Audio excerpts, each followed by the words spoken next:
So we want to shoot landscapes, and today is the perfect day because as you can see, it's gloomy. We have nice clouds to fill in the frame, but it's not raining, meaning my gear is safe. And so I got the final piece that I was waiting for, and it's a set of filters. I will show you exactly what that is and why they are particularly good. So thanks K&F Constant for providing them to me, and I will pair them to the wide glass that I'm using for landscapes, and let's see together what are the advantages versus regular ND and other filters.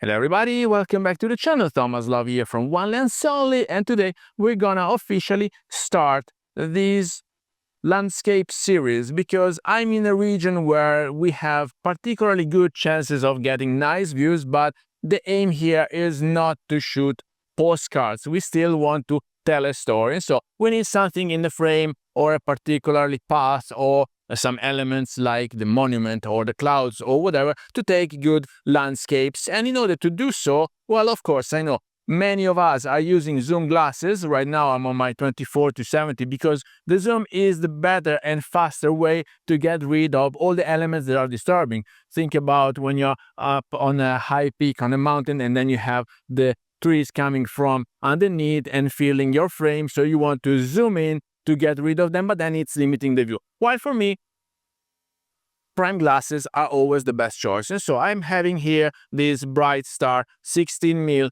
which we discussed already. I think if you saw the review, it's alright. Otherwise, you can find the link up here.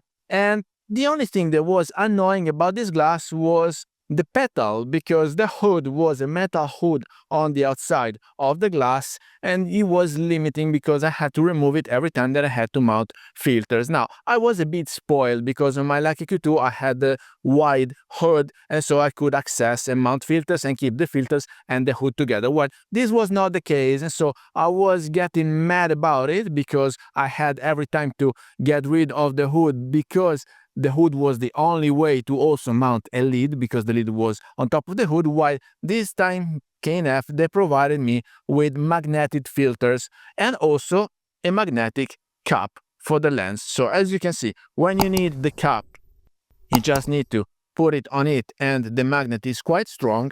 And if you don't need the cap, well, you just put it away and take out your filters. Now, this is a great combo because inside here I'm having many ones.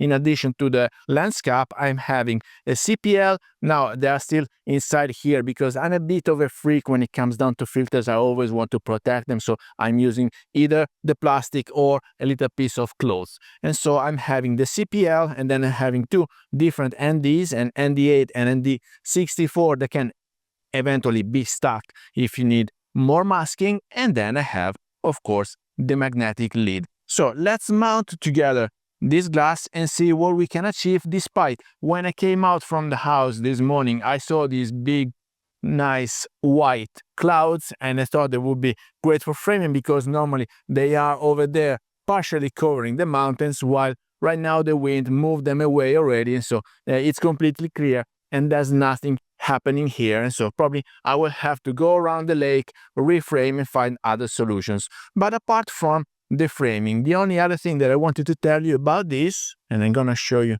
right now, assuming it's focusing on it. See, I mounted the adapter so it stays directly on the glass, and then when it's the case, I will show you how it works. Let me take the lid again. Here we are having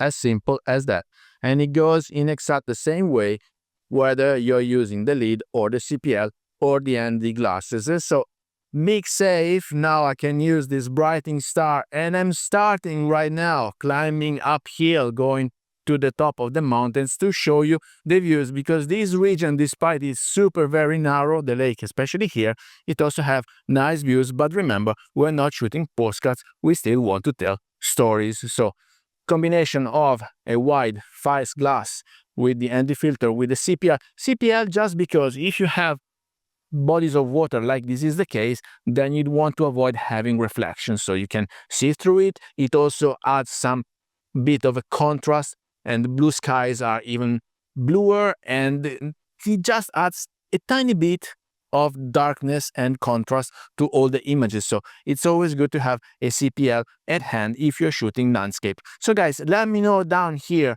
what do you want me to experience? This is a 67mm thread, so I can use it also on my Zeiss glass, and so either with the wide lens or with the 24-70, I'm sure I can achieve something when it comes to landscape in the region of Lake Como in Italy. Now we'll see together, because I had to switch camera for one simple reason, that I want to show you the operations on my camera, and so I'm using the action cam to record this section of this episode. So we're gonna remove the zoom glass.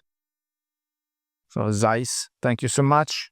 I had an anti-filter mounted on it because I wanted to record a video. So this has been done, and right now we are safe to mount the manual glass, which is the 16mm that I told you earlier.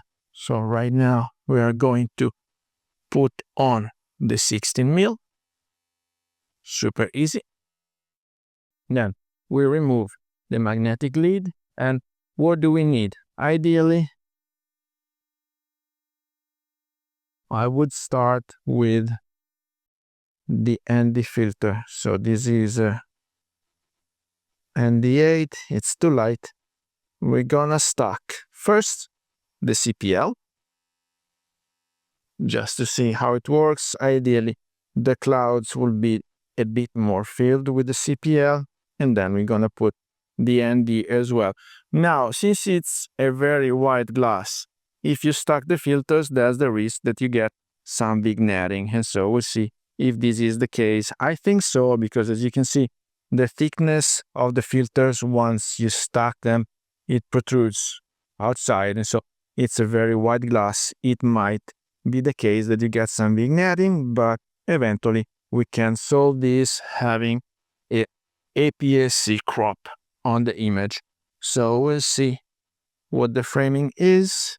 We're gonna go back to photography, and here we manage the f aperture manually from the lens, and yes, indeed, we have a bit of vignetting, but I guess that we can go down to ISO, the bare minimum, which is 125, and then we can open up a bit. We go to f11, and we have a 2 seconds shutter speed, but we want to have an APS-C crop, so we get rid of the vignette, and then we will have to study a bit more the framing. All right.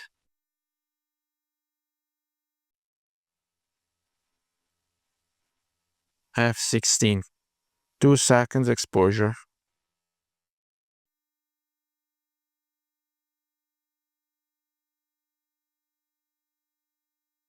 And now we try to go a bit faster, because I see that a vessel is coming. All right, done. So stay tuned, because this is the very first of a new series. And with that, I hope you got some value out of this video. If you did, please remember to like it, share it on your social media, subscribe to the channel so you won't miss any videos to come. And I guess I will see you later. Thanks. Bye-bye.